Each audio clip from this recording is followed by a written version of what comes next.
ओम शांति। ओम शांति। आइए सुनते हैं 7 जून 2025 की प्यारे प्यारे मीठे मीठे शिव बाबा की कैसी मुरली, ज्ञान मुरली और तीसरी महावाक्य। आज परमपिता परमात्मा अपने भक्तों से क्या कह रहे हैं और बच्चों से, मीठे मीठे बच्चों से क्या कह रहे हैं मीठे मीठे बच्चों, मैं भगवान तुम्हें पढ़ाता हूँ। भगवान ने कहा, मैं भगवान हूँ, निराकार हूँ और परम पिता परमात्मा तुम्हारा पिता हूँ, तो तुम्हें मैं पढ़ाता हूँ। प्यार से मुझे शिव बाबा कहते हैं। शिव बाबा भगवान ने कहा। फिर क्या कहा मीठे बच्चे, तुम अभी क्या बन रहे हो? तो ध्यान से सुनो, क्या बन रहे हो? तुम अभी बच्चों पुजारी से पूज्य बन रहे हो। यानी अभी तक तुम पूजा करते थे, उसके बाद में ब्रह्मा मुख से तुमने भगवान शिव बाबा का ज्ञान सुना, तो तुम ज्ञान सुन करके तुम ब्राह्मण बने। अब ब्राह्मण बनने के बाद तुम क्या बन रहे हो? देवताई पढ़ाई ये है। ये जो शिव बाबा की ज्ञान मुरली है, ये देवताई पढ़ाई है। इस पढ़ाई से हम मनुष्य से देवता बनते हैं। फिर भगवान शिव बाबा ने कहा, पूज्य बाप मैं आया हूँ तुम्हें आप समान पूज्य बनाने। भगवान शिव बाबा ने कहा, मेरी सब पूजा करते हैं, सब मंदिरों में मैं विराजमान हूँ, स्थापित हूँ, सभी लोग मेरी पूजा करते हैं। और बच्चों देखो, मैं तो नीचे बैठता हूँ, लेकिन अपने बच्चों को, कृष्ण जी को, विष्णु लक्ष्मी को, देवी जी को, दुर्गा देवी, लक्ष्मी देवी, इन सबको मैं उच्च सिंहासन देता हूँ, है ना। तो इसलिए तुम बच्चे भी उच्च सिंहासन पा रहे हो और देवता बन रहे हो। बाबा ने कहा, प्यारे बच्चों, तुम्हें मैं आप समान बनाऊंगा, अपने समान बनाऊंगा।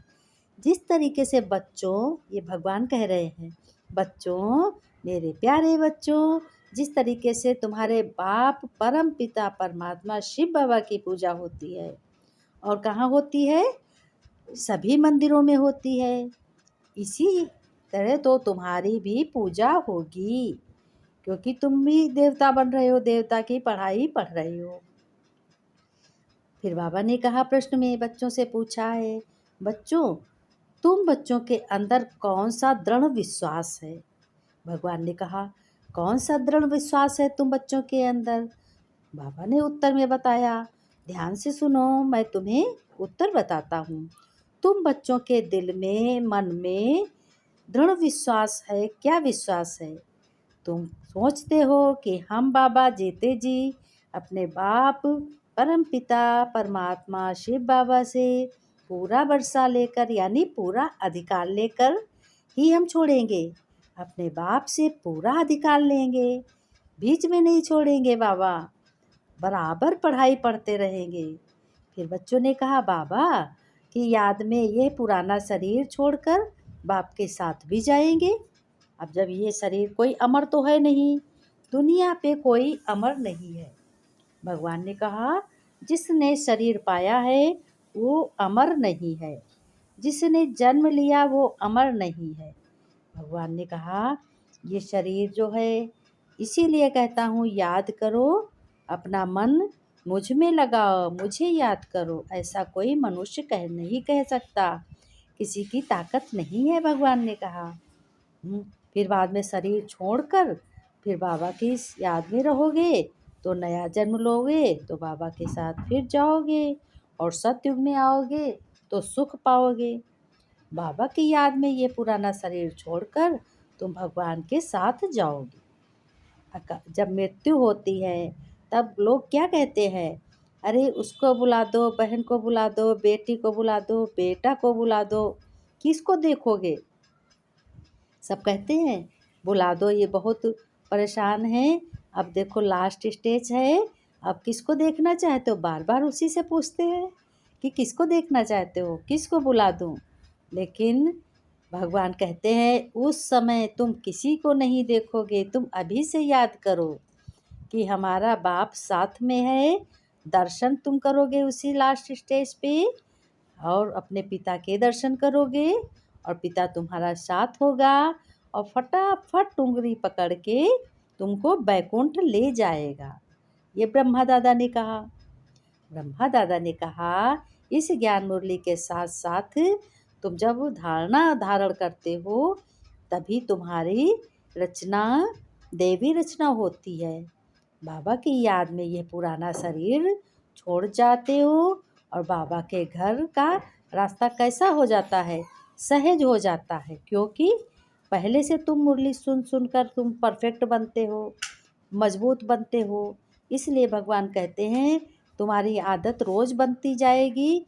बाबा ने कहा मैं तो रोज़ पाठ में यही पढ़ाता हूँ, अपने को आत्मा समझो, परमपिता परमात्मा को याद करो, मामे कम याद करो। इसीलिए कहता हूँ रोज़ रोज़ कि तुम्हारी भी आदत पड़ जाए। फिर बाबा ने कहा गीत में ओम नमो शिवाय, ओम नमो शिवाय, ओम शांति। बाबा ने कहा ओम शांति। ओम शांति तो बहुत मनुष्य कहते रहते हैं, ये बच्चे भी कहते हैं ओम शांति, लेकिन है क्या? अब भगवान देखो क्या बता रहे, सबके अंदर का बता रहे कि सबके अंदर जो आत्मा है बाबा वह कहती है ओम शांति, परंतु आत्माएं तो यथार्थ रीत अपने को जानती नहीं है, न बाप को जानती हैं। भगवान ने कहा तुम बच्चों की बात नहीं कह रहा हूँ, उन बच्चों की बात कह रहा हूँ, उन आत्माओं की बात कर रहा हूँ जो भगवान को बिल्कुल याद नहीं करती, मतलब के समय याद करती और फिर नहीं याद करती। मतलब के समय कहेंगे हमारी ये ज़रूरत पूरी हो जाए, भगवान आओ कर दो, तुम्हारा भंडारा करेंगे, प्रसाद चढ़ाऊँगा, कीर्तन करेंगे, लेकिन जब मतलब पूरा नहीं होता है तो कुछ नहीं करते हैं। भगवान ने कहा कि मतलब क्या मैं पूरा करूँगा, तुम जो करते हो वही पाते हो, जो तुम देते हो वही पाते हो। इसलिए ये ज्ञान मुरली मैं तुम्हें रोज़ रोज़ सुनाता हूँ कि अच्छी आदतें डालो और अपने अच्छे श्रेष्ठ कर्म करो। कैसे कर्म होने चाहिए? इस ज्ञान मुरली की मिलान से हो, धारणा से हो। इस पढ़ाई का आधार है, इस पढ़ाई का आधार है सुखी बनना और सुखी बनाना दूसरों को, दिल की दुआएं लेना, दिल से दुआएं देना, यही इस मुरली का आधार है। भगवान ने कहा बहुत मनुष्य आत्माएं तो जानती नहीं है कि भगवान को कैसे याद करें, मतलब पे याद करते नहीं तो 50 गालियाँ भी देते हैं भगवान को। लेकिन भगवान शिव बाबा कहते हैं कि मुझ पे कोई असर नहीं पड़ता, आप पे ही अपनी भाग्य बिगाड़ते हैं। जब उलट सुलट कर्म करते हैं और गालियाँ देते हैं तो दूनी भाग्य बिगड़ जाती है। इसलिए अभी से खबरदार हो जाओ, अभी नहीं तो कभी नहीं हो पाओगे। आप ना बाप को जानती। फिर बाबा ने कहा भल पुकारते हैं, परंतु भगवान कहते हैं मैं बच्चों जो हूँ, जैसा हूँ, यथार्थ रीत माने अच्छी रीत से मुझे कोई नहीं जानते। यह ब्रह्मा भी कहते हैं कि मैं अपने को नहीं जानता था, अब अपने को ब्रह्मा ने भी जाना है। जब ब्रह्मा को भगवान ने चुना है, उनका शरीर लिया है, उनका रथ का बनाया है अपना, मुझे कोई नहीं जानता, ये ब्रह्मा भी नहीं जानते। कहते हैं कि मैं कौन हूँ, कहाँ से आया हूँ। आत्मा तो मेल है ना, बच्चा है, फादर है, परमात्मा। आत्मा क्या है? बच्चा है। और फादर कौन है? परमात्मा है।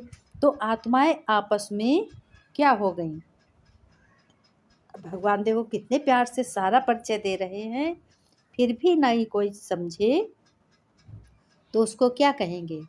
जब आत्मा बच्चा है और परमात्मा फादर है तो आपस में आत्माएं क्या हो गई? ब्रदर्स हो गई, यानी भाई भाई हो गई। फिर शरीर में आने के कारण कोई को मेल कोई को फीमेल कहते हैं।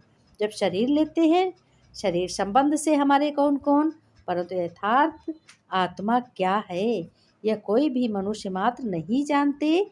अभी तुम बच्चों को यह नॉलेज मिलती है, मैं आकर देता हूँ। किसने कहा? स्वयं भगवान परमपिता परमात्मा शिव बाबा निराकार ने कहा कि जो फिर तुम साथ ले जाते हो नॉलेज को, वहाँ यह नॉलेज रहती है हम आत्मा हैं। कहाँ नॉलेज रहती है? सतयुग में हम आत्मा हैं। और पहचान के साथ में पहले आत्मा को भी नहीं जानते, हम कब से पार्ट बजाते हैं, सब कुछ मालूम रहता है। कई अपने को पूरा पहचानते नहीं हैं तो मोटे रूप में जानते हैं, मोटे मोटे लिंक को कहते हैं कि वह जिस्मानी वृत्ति बदलने में टाइम लगता है, धीरे धीरे पिछाड़ी में कर्मातीत अवस्था होनी है। इस समय किसकी कर्मातीत अवस्था होना असंभव है। कर्मातीत अवस्था हो जाए फिर तो ये शरीर भी न रहे, इनको छोड़ना पड़े, लड़ाई लग जाए, एक बाप की ही याद रहे, इसमें मेहनत है। बाबा ने कहा जब मेहनत लगती है तब याद करते हो, और जब अच्छे काम करते हो तो उसमें 50 अड़चने लगती हैं, बहुत ही झंझट आते हैं। उस समय बहुत कुछ याद आएगा, बुद्धि इधर उधर बहुत घूमेगी। तो भगवान ने कहा अपनी बुद्धि को एकांतवासी करो, अपने मन के संकल्प को रोको, बुद्धि को आत्मा में और परम पिता परमात्मा में क्या करो, स्थित करो, एक रस हो जाओ कि मेरा बाबा, मेरा भगवान सब कुछ है, मैं आत्मा सब कुछ हूँ। आत्मा सब कुछ होती है ना। भगवान ने कहा मीठे मीठे सिकेला दे बच्चों प्रति, माता पिता बाप दादा का याद प्यार और गुड मॉर्निंग। रूहानी बाप की रूहानी बच्चों को नमस्ते, हम रूहानी बच्चों की रूहानी बाप दादा को याद प्यार नमस्ते। नमस्ते गुड मॉर्निंग बाबा, सभी बच्चों ने कहा। बाबा ने कहा धारणा के लिए मुख्य सार बाबा ने कहा देखो मुरली को सुनो और सुनाओ और एक एक शब्द धारण करो। भगवान ने कहा अपने को साक्षी हो, अपने को देखना है कि हम कहाँ तक अच्छे बने हैं, कहाँ तक हम पुरुषार्थ करते हैं, चलते फिरते कर्म करते कितना समय हमने बाप की याद में रहे हैं। कर्म भगवान नहीं कहते बंद कर दो, कोई माला नहीं हाथ में लेनी है कि माला लेकर बैठ जाओ और जपते रहो, अगर कहीं पे बोलने को आ जाए तो बोल दो, ऐसा नहीं है।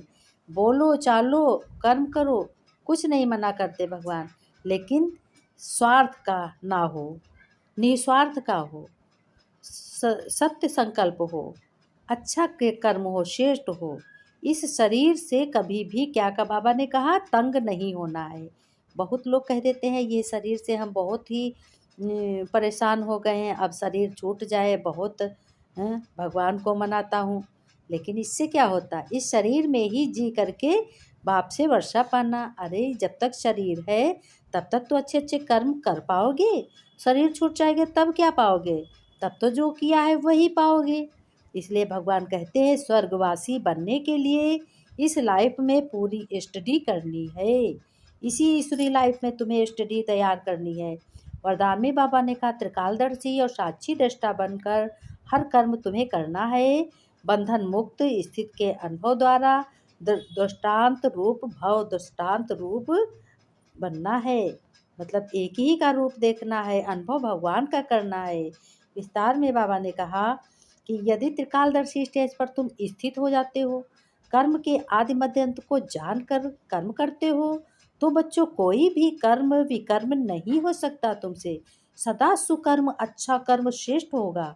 ऐसे ही साक्षी दृष्टा बन कर्म करने से कोई भी कर्म के बंधन में कर्म बंधनी आत्मा नहीं बनोगे। कर्म का फल बच्चों बहुत श्रेष्ठ होने के कारण कर्म संबंध में आएंगे, बंधन में नहीं आओगे।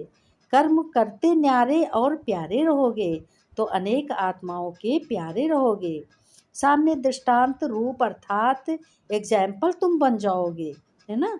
स्लोगन में बाबा ने कहा जो मन से सदा संतुष्ट है वही डबल लाइट है, वही भगवान के करीब है।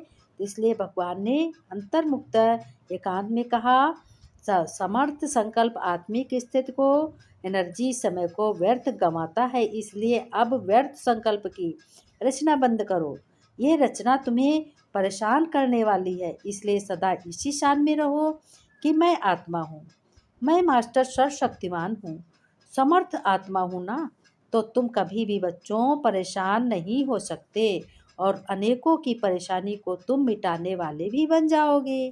भगवान ने कहा घर गृहस्थ की बहुत संभाल करनी है, घर गृहस्थ पे बहुत ही ध्यान देना है। अपनी शक्तियाँ भगवान से ले करके पूरे घर में वाइब्रेशन फैलाने हैं। जिस तरीके से एक बल्ब पूरे घर में रोशनी करता है, उस तरीके से समझो भगवान की रोशनी, भगवान की शक्तियाँ मुझ में आ रही हैं और मुझसे पूरे परिवार में शक्तियाँ जा रही हैं। सभी लोग सुखी हों, दुखी कोई ना हो और सब हर कर्म में कर्म करते हुए भगवान की याद करना है। मैं आत्मा हाथों द्वारा कर्म करवाने वाली हूँ। ओम शांति। हंसते रहो, मुस्कुराते रहो बच्चों, खजाना खुशी का लुटाते रहो। फिर कल मिलेंगे।